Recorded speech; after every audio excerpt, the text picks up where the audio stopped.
Hello, everyone. Welcome to the Queers of Time podcast. I'm Matt. I'm James. I'm Kenny. And I'm Kat. And this is a podcast to talk about all the gay stuff in the Wheel of Time. Because we're gay and we like the Wheel of Time.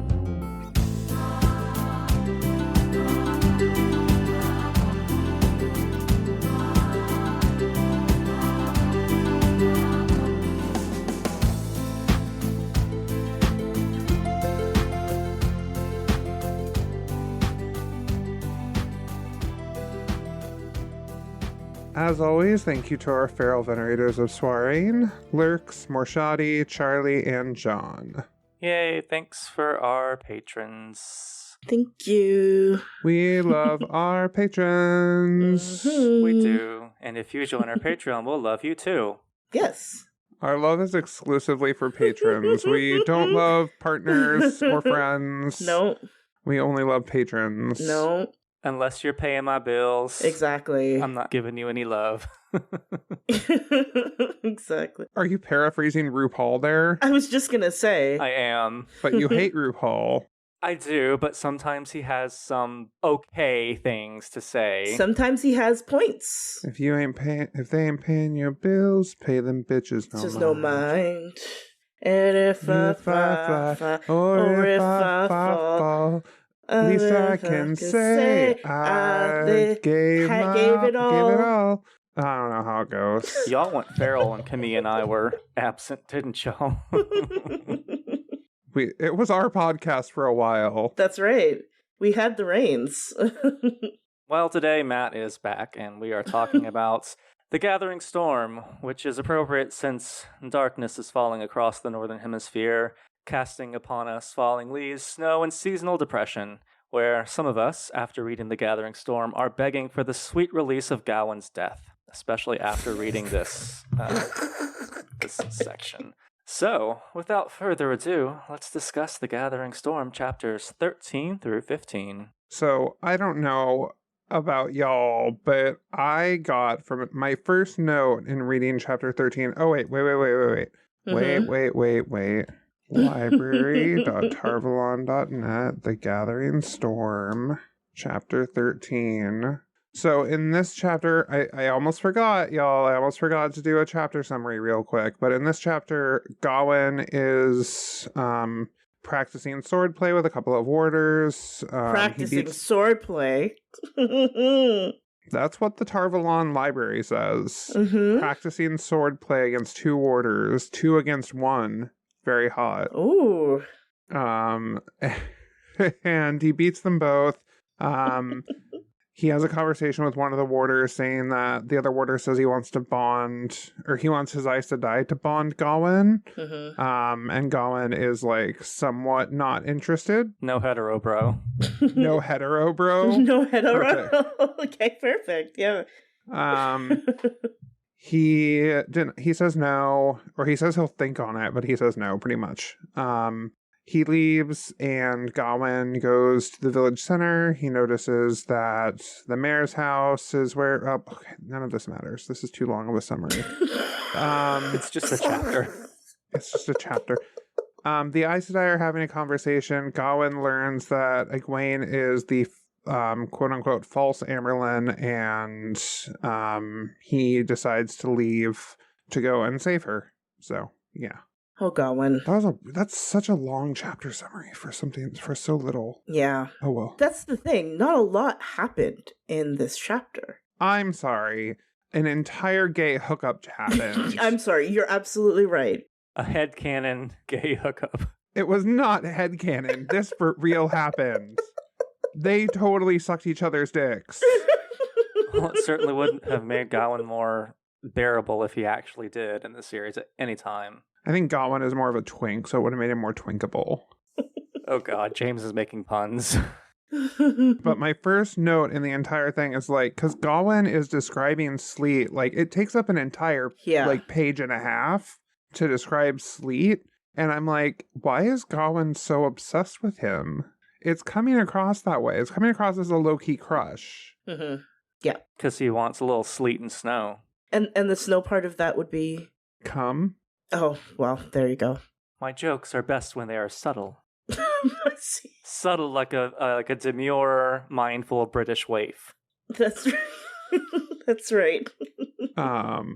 Anyway, a demure, mindful British waif. Okay. Or Victorian waif. Oh. A demure, mindful Victorian waif. That can be the episode title. I was gonna say, yeah, it's good. But yeah, there's some lines in here that are like, why couldn't life be as simple as a sword match? Opponents clear and arranged before you, the prize obvious, survival. When men fought, they connected. You became brothers as you traded blows. As you traded blows? And then so Sleet smiled, and then Gawyn moved to leave. Sleet reached out and took his arm. Gawyn looked back in surprise. Sleet says, Hattori only has one warder. She said I could choose the next one. Gawyn says, why are you telling me this? And then later, Gawyn describes him as rough and natural. A very heterosexual way to describe another man. That's just bros being bros. Rough and natural bros. Broback Mountain. Broback Mountain. Yep. Exactly. And then Gawyn says, I can't, Sleet. And I'm just like, I read it as, no, Sleet, I can't. What will they say? We mustn't. We mustn't. What will Mother say? And then Gawyn hesitated again, then nodded. Very well. I'll think on it. Sleet released his arm, as much as a man can ask. So gay. God, that really, yeah. Yeah. Yeah. It's very... Thank you, Brandon Sanderson. I'm not making this up. No. This is gay. It's all there. It's all there. Anyway. Anyway, that was the gay hookup part of this chapter. I did make a note here as well. I never realized how good of a swordsman Gawyn was. I just assumed he was like a goodish swordsman, but he's apparently like a blade master that's on the level of someone that can go toe-to-toe with Lan. So... A lot of practice. Yep. A lot of practice. Indeed. I mean, this is essentially what he's been trained to do, right? Like his whole life and I think he even says like his whole life has been protecting Elaine. Like that's basically it. Protecting Elaine, protecting his mom. He can't protect his mother anymore because he believes that she's dead.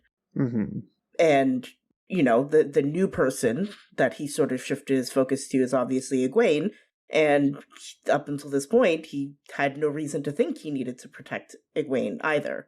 So, yeah, it makes sense that he's, you know, this all of his training has gone into protection, which is kind of sad, I think, because I don't know that he's ever been able to have, like, a real personality outside of this.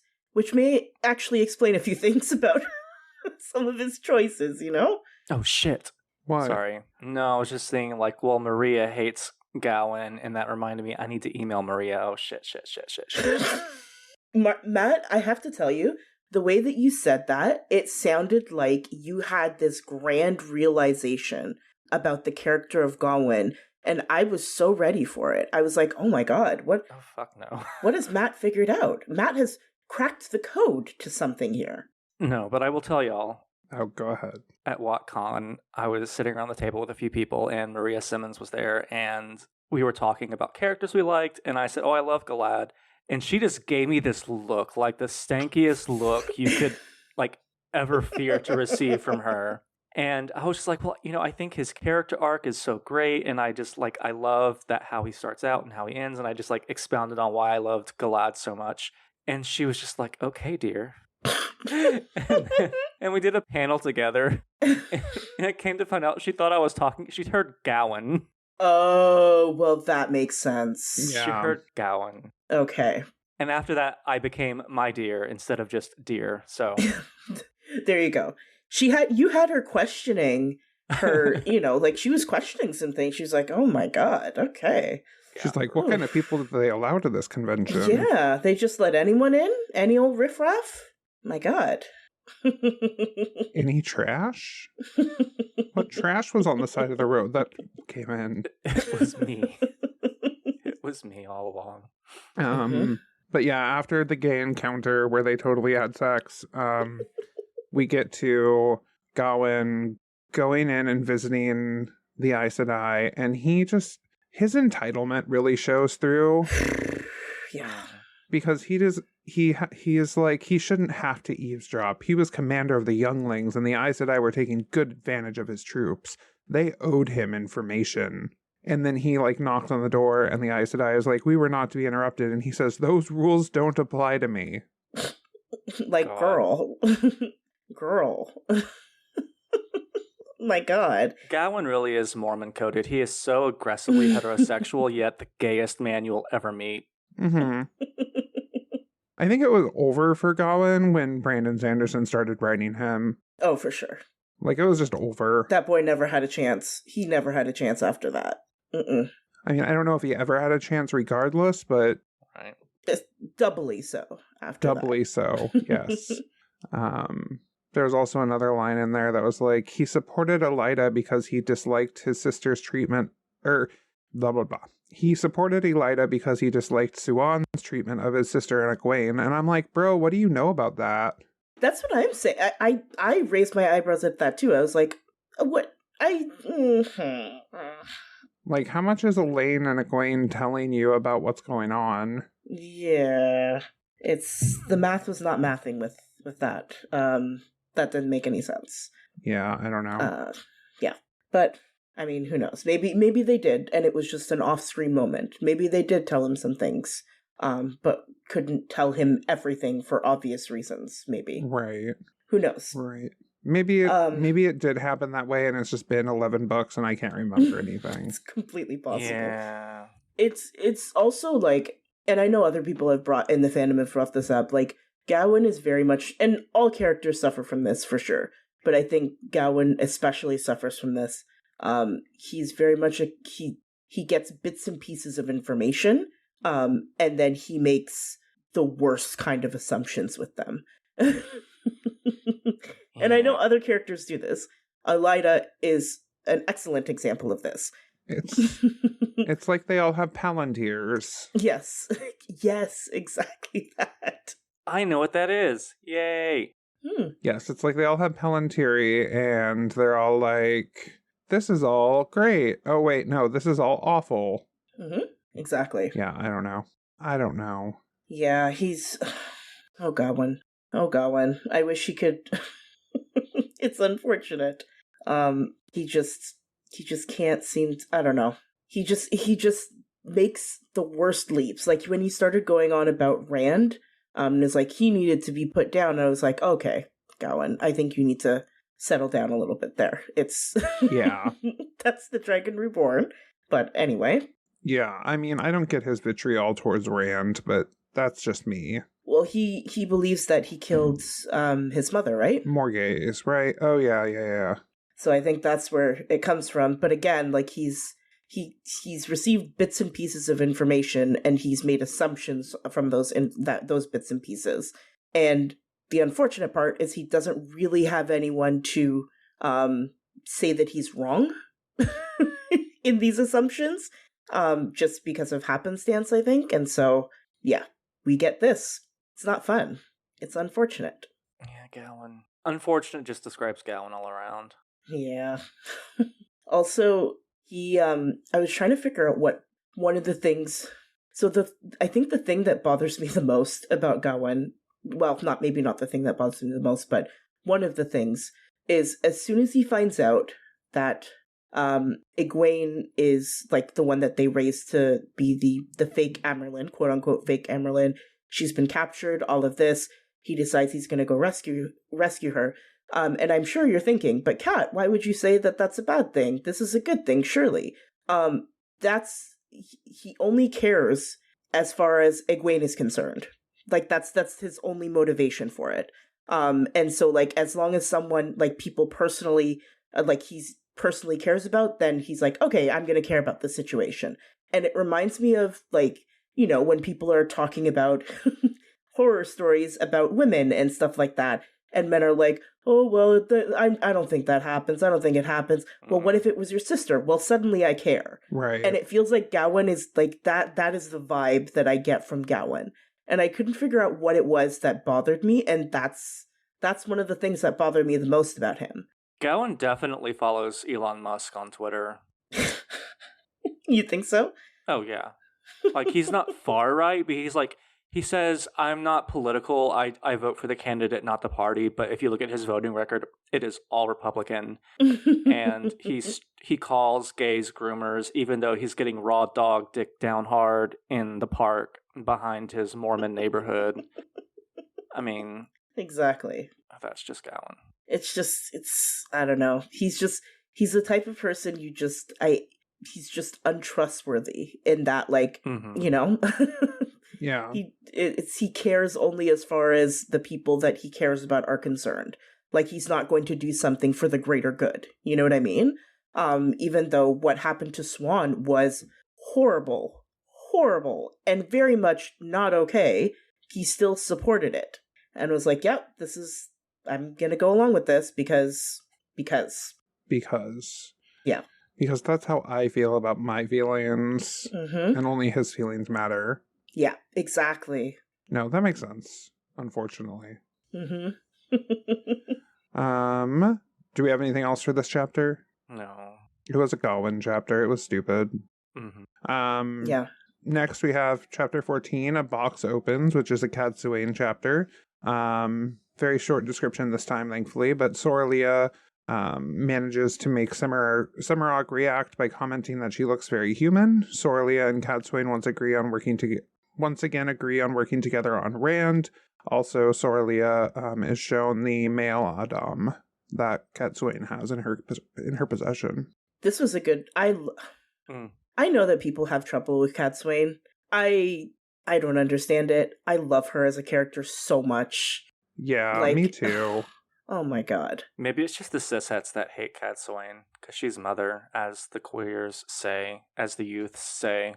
As the faggots say, she is mother. Exactly. I mean, honestly, for real though, I love her. Like, I love Rand, but he needs some emotional regulation. And gentle kumbaya therapy ain't gonna cut it. No. Yeah, the kumbaya of it all is not happening with Rand. Poor baby. Yeah. Poor broken baby. No, I wrote down, like, and literally, like, there's this line in here that Cadsuane says, when you can control a person's anger, you can control their other emotions as well. That was why she had focused so hard on teaching Althor to rein in his temper. And that's why we love Cadsuane, because yes, Cadsuane's being a bitch about it, but she has to be, because that's how she knows how to teach. Yes. And that's how Rand needs to learn. Yeah, unfortunately. Yeah. Yeah, I think she's such... And she provides such a good balance, I think, for the people around Rand, mostly. Because most of the people around Rand, they're very invested in making sure that he's okay. And doing it in a gentle way, I think. Right. And in a way that is not going to upset him and is not going to necessarily question him. But that is not Cadsuane, and that is important. I think, like, Rand needs that kind of balance around him. Yeah, I agree. I really think that, like, Cadsuane is just... She knows she's abrasive, but she's going about it in a way that, like, works for her and for the person that she's teaching. I don't think Rand gets it. No. Rand just sees her as a bitch right now, but, like, eventually he'll get it. Yep. And there is very little that he actually does get, because there's not a lot going on upstairs. Poor buddy. Yeah, poor little guy. He's a very simple little farmer that just happens to be the savior of the world. Yeah. Funny that. God help us all. What did we think about the relationship between Cadsuane and I don't know how to pronounce her name. Sorilea? Sorilea is my southern. Okay. But I'm sure that's wrong. Sorilea.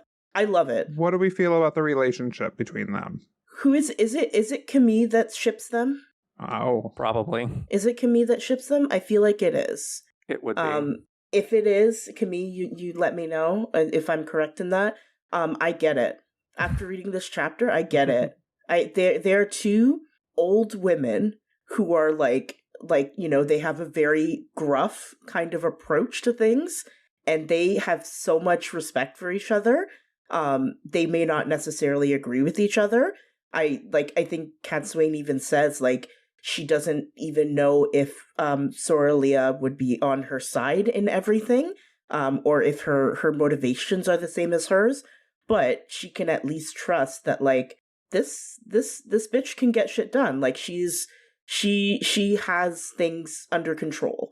And that's why Cadsuane has this sort of almost like begrudging respect for her, which for me is just an excellent foundation for a quality sapphic ship. Yeah. Love it. I liked the relationship. I thought it's nice that not everyone bases their judgments on other people based on how much woo-woo magic they can do, but instead based on their capabilities. Mm-hmm. Yeah. No, I think I love how they just start, Cadsuane regards Sorilea as an equal. Mm-hmm.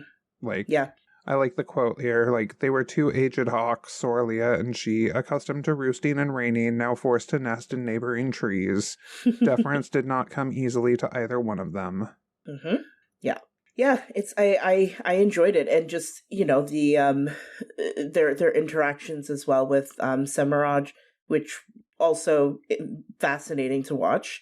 And you know that Sorilea not immediately, but is like, torture. Yes? Torture?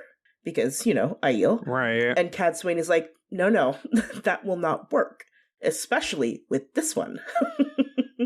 Yeah, no, torture won't work, but apparently calling her human will. Yes. Which, like, and it that makes complete sense, though, because Semiraj does not think of herself as merely a human, you know? Right. That's what pisses her off so much, right? And this was very obviously the beginning of the idea that Cadsuane gets for later on how to eventually get Semiraj to talk. With the well, we'll talk about it when we get to that chapter, but if I wanted to get Semiraj to break down, I would just give a speech in front of her where I said, and no one listens to her. Have you seen her crowd sizes? They're so small. Everyone leaves like halfway through her speeches. Oh my god. That would get her. That would get her. That would do it. Yeah. You're absolutely correct. It is great watching Cadsuane like slowly piece together how to break Semiraj. Mm-hmm. There was also a very, like, when they were looking at the male Adam, there was this brief line about how Cadsuane, when she first encountered the regular Adam, put it on herself. Mm-hmm. Like, and I'm just like, what a fucking legend. Mm-hmm. A bad bitch. What a fucking legend here. Yeah, she really is. Yeah. I love her. I love her. 10 out of 10, no notes. You know, Rand needed some trauma, which we'll get to later, but, you know, a soft hand is not going to get Rand to be what he needs to be. And you were going to have people yelling at you, Matt. I hope you know that. Well, you know, it is a work of fiction, and if y'all don't like her, y'all can just go piss on a brick, because it's my opinion, and you're not changing it, and I'm not going to change yours, and that's okay. It's a piece of fiction. Y'all can grow up about it. You get more and more Southern as the day goes on. I know. I'm tired and hungry. The later in the evening it is, the more Southern Matt is. It's a good indicator. Yeah. You can go piss on a brick. Oh my god. I do have my burn of the week here. I'm going to assume, because there's no other notes in our document, that you guys didn't have burn of the weeks. I did. I actually... Oh, you did? Okay. So I highlighted it because, as you can see behind me, I have no books yet. They're in boxes. Oh, yes. Kat just moved. I just moved, so... Which, yay, but also my office is chaos right now. But I did highlight mine. But you go first, because I have to find it. Well, my burn of the week was from this chapter, and it was, "In truth, I feel almost disappointed, Cadsuane Meladrin," Sorilea said, shaking her white-haired head. "This monster has very small fangs." And that wasn't the comment that got Semiraj to react, but I think it was a better little dig. It was. And for sure, Semiraj may not have shown that it bothered her, but it absolutely did. Oh, yeah, she hated it. 100%. She hated that. So mine was also from this chapter, but it's actually something that Semiraj says, because she got a few good ones too. Where she says to Sorilea and Bear, "Aiel, you were such good servants once. Tell me, how strongly does it bite, knowing how you betrayed your oaths? Your ancestors would cry for punishment if they knew how many deaths lay at the hands of their descendants. And I was like, oh, wow. Listen. I forgot about that. The best kind of read is the truthful one. Oh, yeah. Yeah, no question about it. Unfortunately true. Very accurate. Mm-hmm. Very accurate indeed. Matt, did you have a burn of the week? No, because I'm a dummy and I forgot that we were doing burns and sad boys of the week. It's okay. My sad boy moment / my sad boy moment is next chapter. But Okay. no, overall, I thought this was just a really, really good chapter. It was. It was very short, unfortunately, but it was very good. Yeah. It's one thing, I mean, I'm always left wanting more with Cadsuane. Every time we get a little bit of the Cadsuane chapter, I'm always like, oh, I wish we got more of these. Because they're always so good. Yeah, I think they're always pretty amazing. Mm-hmm. I enjoy them. Cadsuane is great. Agreed. And then we get into a Rand chapter. So chapter 15, A Place to Begin, which is technically a Rand, Min, and Avienda chapter, but I think most of the interesting part takes place with Rand. In my opinion. Yes. I think so. Without a doubt. So Rand meets Moridin in his sleep and tells him he means to slay the Dark One. Rand wakes up. Min tells Rand that he needs to break the seals of the Dark One's prison. And then Avienda has a point of view. Not much happens. She exists. Unfortunately, this is the part of the series where there's not a lot going on for Avienda, which is unfortunate. Avienda is still doing her punishments. Yep. And until she finds her way out of those, this is what we're gonna have to slog through. Unfortunately. I never know how to pronounce her name. Amos? Amos? I say Amos, but who the hell knows? I don't know. I say Ames. Ames? That's a city in Iowa. I don't know why I say Ames. I think I always say Amos. Let's Google how it's supposed to be pronounced. Let's see. Amis. Amis. That's weird. Okay. I don't like it. Somehow weirder.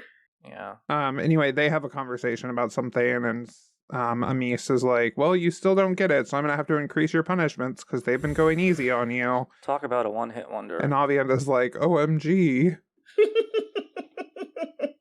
Girl. It's getting very... Please.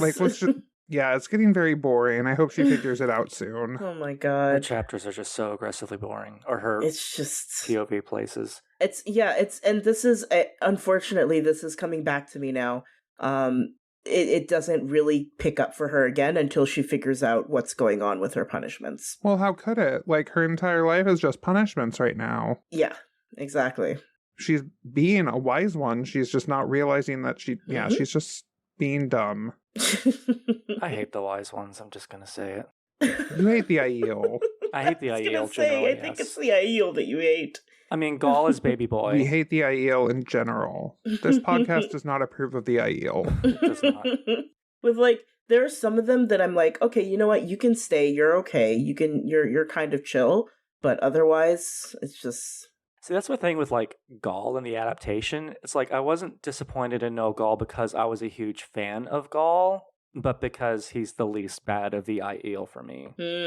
Because there's not a lot going on upstairs in his head, which I guess I tend to gravitate towards those types of men and characters. But head empty. Head empty. I skimmed the Avienda part because I was like, fuck, nothing's gonna change. Yeah. It was a very short portion, thankfully. Yeah, it was. I do love that we James did the summary and then we immediately jumped into the last part of the chapter instead of starting with the beginning, normal regular people. No, we can start with the Avienda portion because it's annoying. Get it out of the way. Okay. But yeah, the Rand portion I thought was really, really, metaphysically, I thought the Rand portion was really interesting because they're not in the dream world. They're in a dream shard. I can't remember. Yeah. Dream spike? I think that's what it's called. I think it's Dream Spike. That sounds right. No, Dream Spike is a dream plug. A dream butt plug. It makes a barrier, and that's the thing that they use in the last books to prevent... A dream butt plug? It's kind of like a dream butt plug. Oh. It prevents you from shitting. Oh, well. It prevents you from having dreams and traveling and stuff in that kind of area, I think. It can only be seen in the world of dreams. I see. Dream shard? Dream shards. Sorry, I'm just... Yeah, it's a dream shard. It's like a pocket dimension. Okay. It's like a little demi-plane. Yeah. In D&D. To put it in D&D terms, it's like a little demi-plane. Yeah. And I'm curious as to why Lewis Theron Telamon doesn't really exist in the dream shard. And I don't... That's a great question. Like, metaphysically, I'm curious as to how it works, because I guess it's just Rand's consciousness going into the dream shard and not Lewis Theron's consciousness, but they're the same consciousness, so it's like... But are they the same consciousness? Of course they're the same consciousness. Are they? We find that out at the end of the book. But we don't know yet, though. Right, we don't know yet. We don't know yet. We don't know that. I mean, we know that. Okay, oh my god. We don't know that. We know that. We don't know that. Yeah, they don't know that we know they know. Oh my god, I was about to do the same thing. Anyway, I just think metaphysically it's very interesting. I'm curious as to how it works. Let's get metaphysical. Yeah. Let's get metaphysical. Physical. I wanna get metaphysical. Let's get into metaphysical. With Moridin. So Rand, this is also a chapter where he finds out a couple of things, like some things that we knew already are revealed to Rand for the first time. Like he's like, wait a minute, is Shamael? No, it's Moridin now. It's Moridin, bitch. It is very that. Mm-hmm. You thought you'd seen the last of me. Mm-hmm. God, now I need to watch that season. Yeah. It was a good season of American Horror Story. I haven't watched that since the sideshow season. Mm-hmm. Nope. I watched the first episode of the hotel season. I was like, this is dumb. Is the hotel one the one with Lady Gaga? Yeah. Yeah. I think Ryan Murphy should be stopped.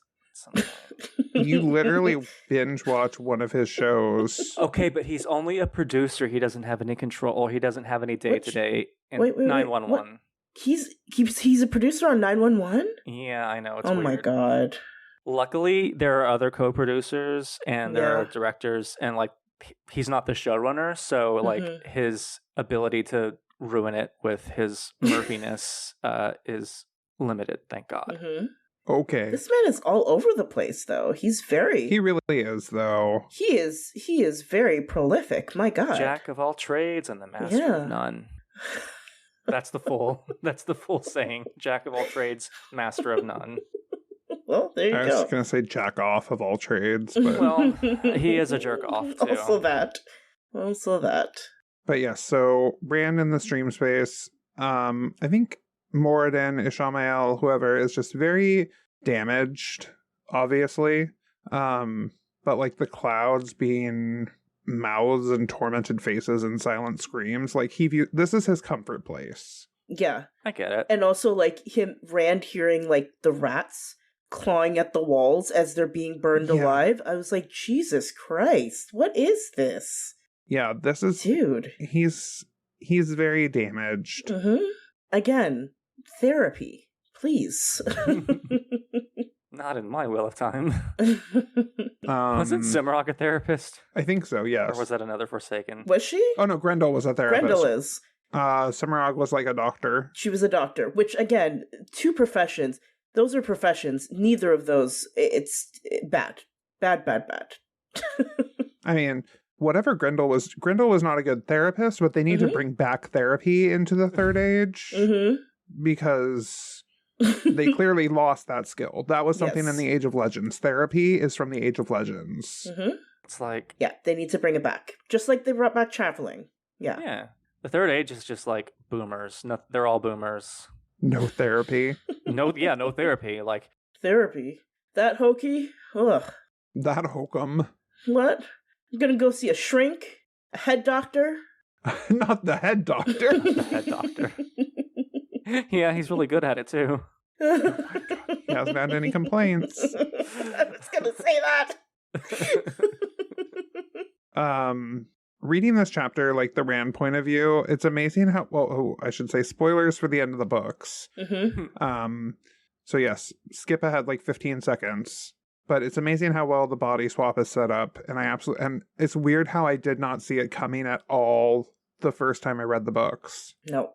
Well, because there's so many other things that you're focused on, right? Like they give so many other bits and pieces of information, and like there are so many, like constantly throughout the series, there's many like revelations that are happening that you're not looking for the big ones. You know what I mean? Right. Like they keep you so focused on it.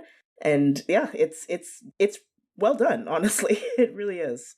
Yeah. No, I was surprised at how early on it's being dropped. And then Rand wakes up and Rand calls him Elon in the dream, which you forgot his name was Elon. I would just pronounce it Ellen or Ellen. Is like that's better? I don't know. All I know is that the Elon thing, like my brain just blocks it out. Like I immediately forget it. Elon Morin Tedranai. Yeah. But Rand wakes up, and I forgot that Min was the one that figured out that the seals had to be broken. Me too. It's like not to discredit Min or anything, but I did not think she was the one that figured it out. Not to discredit the sexy lamp, but not to discredit Min, but I didn't think that bitch had it in her. I didn't think she did anything in the books. She was just there for Rand to have sex with and have a somewhat okay relationship with, while the other two just existed. She was his manic pixie dream girl. She is. She is, yeah. And then Rand was also saying light Eliana, and I thought that was fun. Yeah. Yeah, well, he had just been talking about like Dragon Mount and everything like that, and so it makes sense that would still be fresh in his mind, but oof. Right. Mounting the dragon. Yeah. That's something Galad does in his dreams. Yes. Wait, no, aren't they brothers? They're like half brothers. And it's a magic world, so it doesn't count. So if it was a Ryan Murphy production, then maybe. Absolutely. I mean, they're both magical. You can't get magic aids from it. They weren't raised as brothers. It's fine. But can you have magic incest babies is the question. They can't have babies. They're two boys. Rand already has like a little, like 5 children. I just wanted to say magical incest babies. God. There's a lot that happened in that minute. That minute. That 1 minute was just too much. Oh, God. Oh, boy. Do we have anything else on this chapter? I have my sad boy moment. Do you? Go for it. Which is also it's more of a toxic masculinity moment. Min says, Rand, you have to talk to someone. You can't keep it all inside. And Rand just says, I have to be strong. I have to be strong. I'm big boy. I'm big boy. Big boy handle emotion. No head doctors. No shrinks. Only stone. No head doctor, only stone. See, and this is why I love Lan, but I also hate Lan, because that's all Lan. Oh, for sure. For sure. Like, Rand probably talked about emotions back in the Two Rivers with, like, his dad and stuff. But ever since he became the Dragon Reborn, he, like, latched onto that one personality trait of Lan's that's, like, stoic. Yep. Let's not forget his other personality trait of refusing to hurt women, even if said woman is committing genocidal war crimes. Yeah. Yeah. Also that. Sometimes it's okay. Sometimes women need to be killed. That's fine. That's okay. Balefire is acceptable. Sometimes it needs to be done. Anyway, do we have anything else on this chapter? No. I don't think so. I think overall it was 3 good chapters, except for the Gawyn one. The Gawyn one was... And the Avienda part. 3 good chapters, except for the Gawyn one. So... Well, yeah, I was looking at the next chapters because I was excited about who we had coming up. We have an Gawyn chapter, and then a Cadsuane Perrin chapter, and then a Suan chapter. We are being spoiled. Yay. That's exciting. Yeah, the next one's great. But then after that, it's a Tuon chapter. So, you know... God. You can't have it all. Can't have it all. It's fun. But we'll get through it. Oh, boy. Yeah, we'll be fine. But yeah, that's all I had. So who wants to do the outro? Bye, motherfuckers. Okay. Well, thank you so much for listening to this episode of the Queers of Time podcast. If you would like to support us, you can find us on Patreon, where we have, you can listen to early episodes and also just show that you support us if you can afford to do that financially. We really, really appreciate it. If you want to hang out with us, we are talking quite a bit in our Discord. Our Discord is very lively. The link is in our profile on Twitter and Blue Sky and I think Tumblr. Yep. Also, we're on Twitter, Blue Sky, and Tumblr. So Yes. that's it. Yes. Blue Sky's popping off too. It is. All right. Bye. Bye. Thank you all for listening. This was Queers of Time, a Wheel of Time podcast. The music is Dance of the Witches by Julius H.